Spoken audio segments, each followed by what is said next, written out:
Bismillahirrahmanirrahim. Assalamu alaikum, beloved Hazur. वालेकुम सलाम। मैंने तुम्हें पहले बुलाया था कि एनकॉम वाले आ जाओ और दूसरा एनकॉम वाला आ गया और तुम बैठे रहे। अच्छा खैर, अब बताओ। My name is Subhan Ahmed, and my question is that when we are going to do a good deed or are thinking about doing one, Shaitan tries to distract us and lure us away.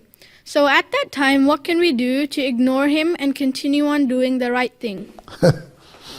You see, first thing is you pray to Allah that, oh Allah, save us from this Satan the accursed. And for that you read, Auzu billahi minash shaitanir rajim, Auzu billahi minash shaitanir rajim.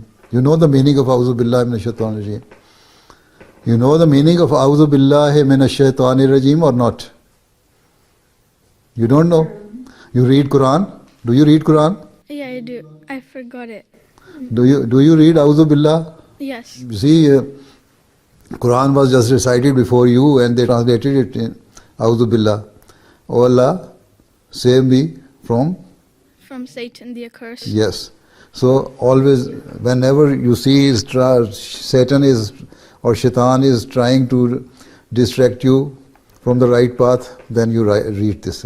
Secondly, now you are of your growing age. Yes? You are 12, 13, 14. This age is very dangerous sometimes because this is the age when Shaitan tries his utmost to distract you from the right path. Right? Yes. So you should say A'udhu billahi minash shaitanir rajeem and then also recite Astaghfirullah Rabbi min kulli zambin wa atubu ilayh. You learn this Astaghfirullah Rabbi min kulli zambin wa atubu ilayh and then know the meaning of it. Right? Yeah. Yeah. And then when you are continuously reciting it, repeatedly reciting it in your prayers and while you are moving around, then Satan will not overcome you. Right? Thirdly, you should have full determination that you are going to save yourself from Shaitan.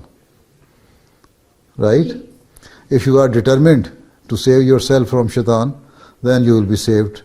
And Allah will help you, inshallah, with these two prayers and determination. Ji. Right? Okay. Jazakallah. Okay, Assalamu alaikum. Jazakallah.